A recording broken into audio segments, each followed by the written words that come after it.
Berjumpa dengan saya, Melinda Rizina dalam Kaidah, Kajian Informasi Darul Hidayah. Kali ini saya akan menemani Anda selama beberapa menit ke depan.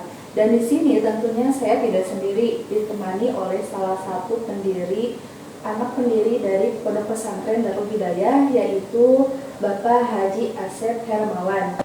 Selamat malam Pak. Bagaimana kabarnya? Sehat? Alhamdulillah. Baik-baik saja. Alhamdulillah ya Pak. Kesibukan saat ini gimana Pak? Kesibukannya Jadi setelah saya purna dari Telkom 2014, saya sekarang fokus di pesantren Darul Hidayah untuk mengelola pesantren ini. Di samping itu saya juga ngajar di Unpas, FISIP Unpas. Kira-kira seperti itu aktivitas saya sekarang. Iya, walaupun usia tidak memandang semangat kita untuk terus berkobar ya Pak. Gitu, semangat harus tetap, apalagi untuk pemuda-pemuda sekarang, santri-santri sekarang. Betul. Gitu. Di masa-masa pandemi ini juga harus tetap semangat, Ya. terkhusus dalam kajiannya, seperti itu betul. kitab-kitabnya gitu ya Pak ya. Membahas mengenai usia sendiri, Pondok Pesantren Darul Hidayah ini sudah berdiri dari sejak kapan ya Pak? Jadi pesantren Darul Hidayah ini diawali tahun 60-an ya. Ya. Pada saat itu pengajian itu di rumah Bapak ya, di rumah saya.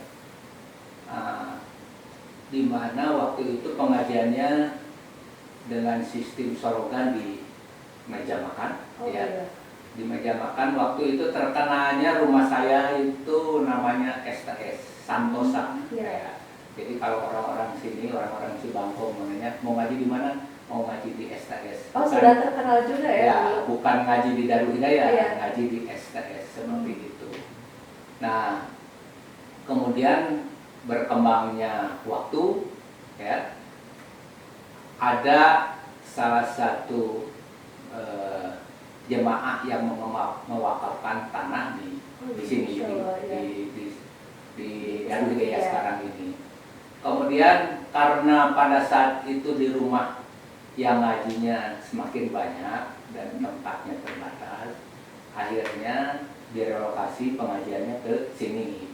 Pada saat itu di sini baru berdiri masjid kecil, ya, terpaksa dipakai untuk pengajian, ya, seperti itu.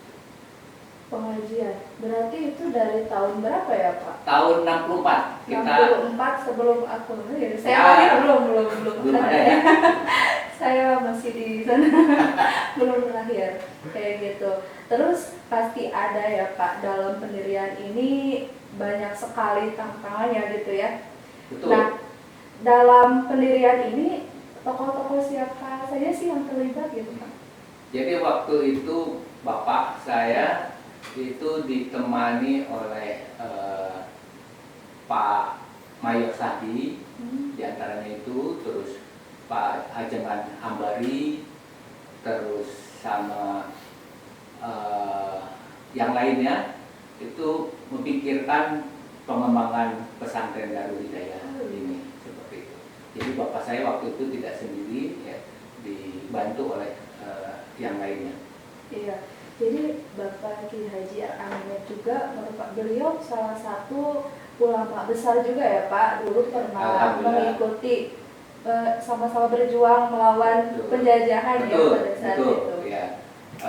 Jadi Bapak itu hijrah ke Bandung dari Ciamis, itu salah satunya yaitu untuk menghindari serangan-serangan dari penjajah. Artinya tiarap di Bandung ini, seperti itu.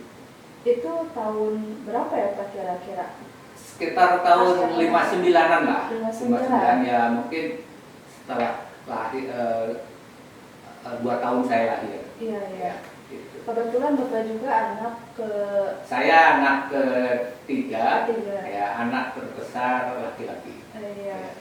Dan sekarang alhamdulillah ya Pak, pondok pesantren udah ada gitu di sini, udah berdiri gitu, udah banyak santrinya juga, alhamdulillah insya Allah gitu Pak ya. Dari untuk pengajaran sendiri sih gitu di pondok pesantren, kitab-kitab yang dipelajarinya pasti banyak ya Pak. Dan yang dikedepankan gitu, fokusnya pesantren itu mengedepankan kitab apa gitu supaya menjadi ciri khas gitu. Jadi gini, sebelum saya menjawab pertanyaan itu, waktu itu di daerah sini, di daerah Cibangkong ini merupakan daerah, kalau di Amerika itu namanya Bronx area, daerah pokoknya daerah tempat banyak anak-anak yang nakal ya. Kenapa banyak anak-anak yang nakal pada saat itu? Karena di daerah ini dilindungi oleh yang namanya anak-anak kolong, termasuk anak-anak kavalri, siswa dan lain sebagainya, sehingga daerah ini benar-benar daerah Bronx area lah ya. Jadi tepat sekali lah pesantren Darul Hidayah berdiri di sini ya. Sedikit demi sedikit anak-anak yang nakal itu mulai berkurang dan ada yang mulai alhamdulillah mulai sadar ya. Nah, pesantren Darul Hidayah ini salah satu kekuatannya adalah pesantren yang tetap sampai saat ini mempertahankan kitab kuning.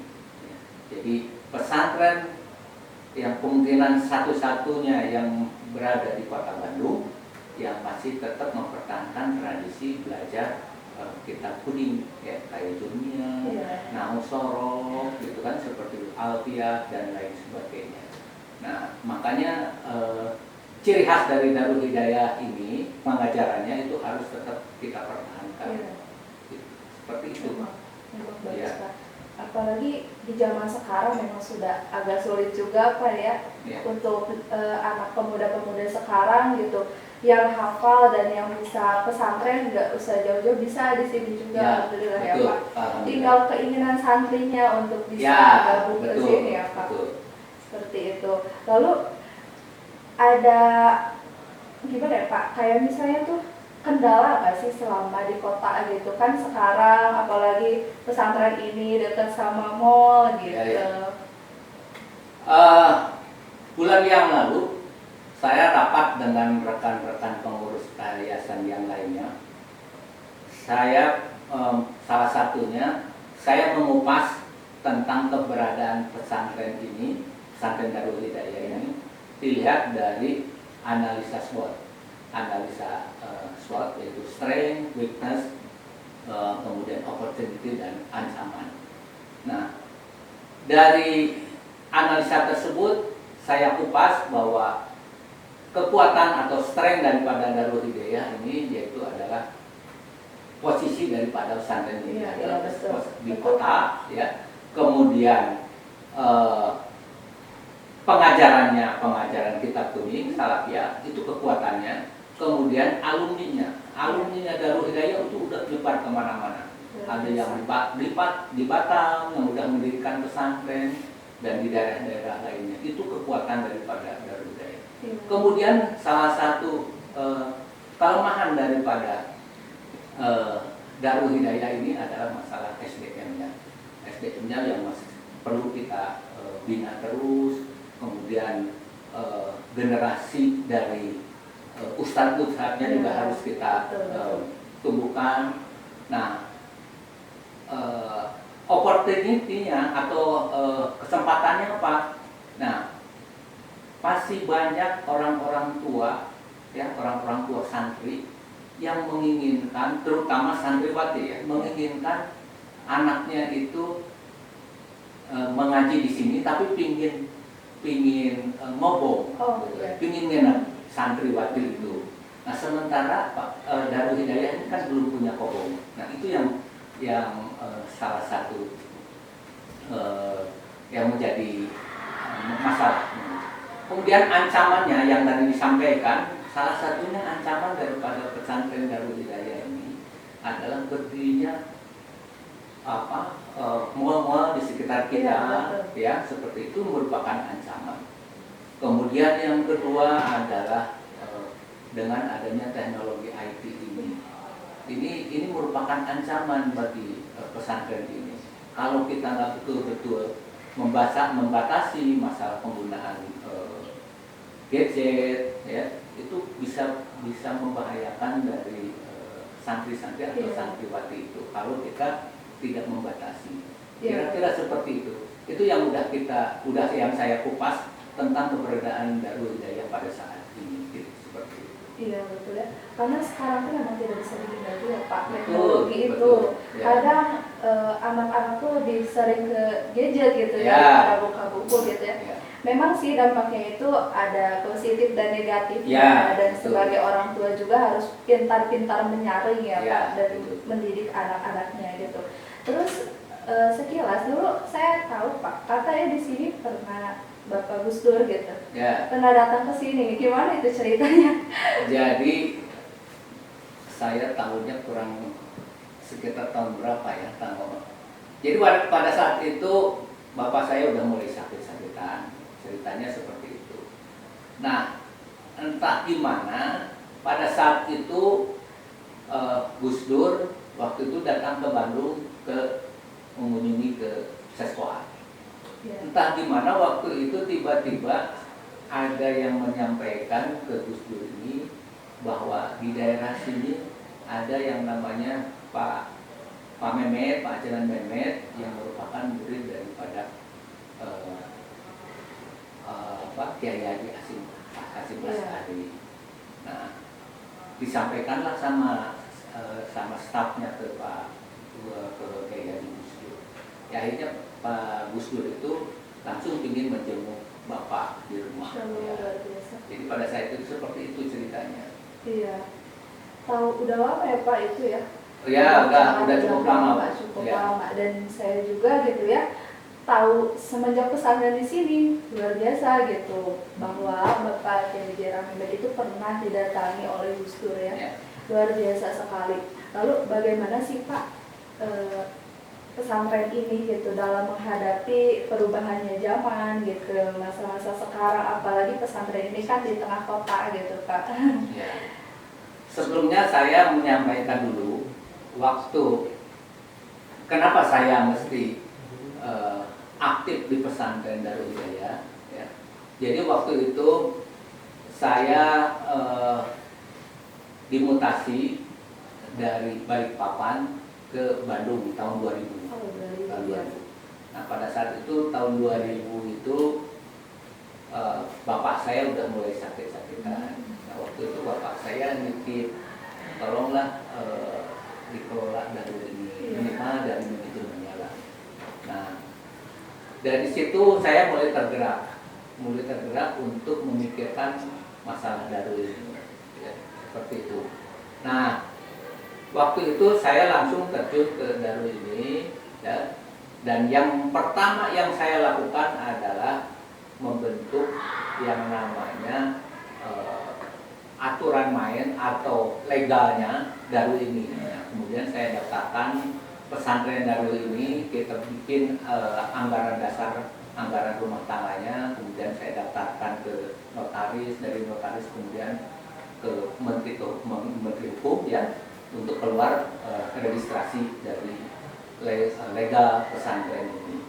Nah, dengan adanya legalitas pesantren ini itu udah cukup kuat keberadaan pesantren ini, karena waktu itu tahun 2000 itu pesantren Darul Hidayah ini belum punya legalitasnya, belum jelas ya, seperti itu. Kemudian berikutnya saya lakukan relokasi masjid. Jadi masjid itu waktu itu di lantai 2, bukan di lantai 1. Kenapa saya pindahkan ke lantai 1? Ya, karena waktu itu banyak jemaah yang udah sepuh-sepuh, kasihan kalau mereka naik tangga gitu kan. Maka saya realokasi masjid ini ke bawa ke lantai 1. Saya benahin sedikit-sedikit ya. Kemudian saya realokasi, saya pindahkan yang namanya TK. TK ini tadinya di sini. Kemudian saya pindahkan kebetulan ada yang ngasih tanah wakaf. Saya pindah ke tanah wakaf itu, saya bangun TK. Kenapa TK ini harus segera dipindahkan? Karena saya khawatir murid-murid TK kan murid-murid yang masih kecil gitu kan. Saya khawatir terkontaminasi sama anak-anak yang sanawiyah yang udah besar-besar. Makanya saya segera harus saya pindahkan. Kemudian selanjutnya di pinggir Darul ini kan ada tanah kosong, ya, ada atas pemberian orang yang memberikan wakaf. Saya dirikan yang namanya rumah kayu. Ya, rumah kayu itu saya dirikan waktu itu. Kenapa saya mesti membangun rumah kayu ini? Karena yang memberikan tanah wakaf ini waktu itu udah cukup lama. Kasihan yang memberikan wakafnya kalau nggak dioptimalkan. Saya bikinlah yang namanya rumah kayu ini. Dan kemudian saya diskusi dengan pengurus yang lainnya, akhirnya dibuatlah yang namanya untuk anak yatim, ya, seperti itu. Untuk rumah kayu sendiri itu pendiriannya kapan Kak? Udah beberapa tahun? Itu kira-kira tahun 2008-2009 lah. Sudah lama juga Ya, ya? udah cukup lama ya sendiri. Jadi waktu itu saya lebih banyak menyentuh infrastruktur daripada pesantren Darul Hidayah. Belum kontennya ya, belum kontennya. Nah, 3 bulan yang lalu saya, ya 3 bulan yang lalu saya didatangin sama para alumni Darul Hidayah ini. Mereka ingin berkontribusi di Darul ini. Pak, saya ingin dong membantu Darul Hidayah. Boleh, kata saya, silakan. Saya tidak mau kalangan ini, silakan aja. Yang penting kita sama-sama untuk membangun Darul Hidayah ini secara ikhlas. Kita tidak ada muatan apa-apa. Ya, akhirnya kemudian saya mengadakan rapat dengan para alumni untuk membentuk kepengurusan yayasan yang baru. Yang tadinya sebelumnya pengurus yayasan itu cuma 8 orang, ya.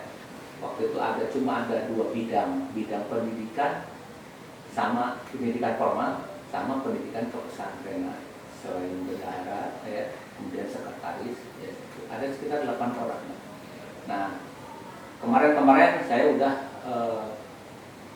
kembangkan kepengurusan ini menjadi sekitar 28 orang. Ya, jadi ada beberapa bidang yang membawahi yang menjadi pengurus di pesantren ini.